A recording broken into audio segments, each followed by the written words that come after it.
Hello guys, আজ আমি খেলছি 1v1 কস্টম। এই গোটা হলে তোমাকে সেই দিচ্ছি বাবলিপুর তোমাকে সেই দিচ্ছি। এবার নেক্সট আয়োজনে এই মারলি রাজরানী মশাটা মারবে ওদের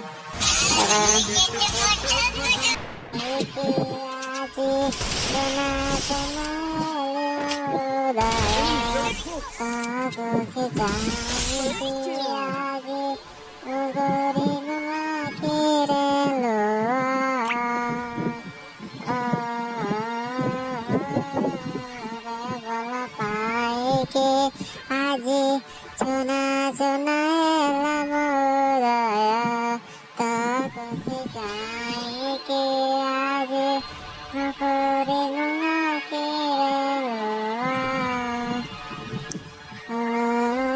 তাকে রখি দিলি অনাকু বাবা পাউতেলি আমি নপারি ফাইনালি আমি କଷ୍ଟମରେ ଜିତିଗଲୁ। ଏଇ ହେଉଛି ଆମର ଦମ୍।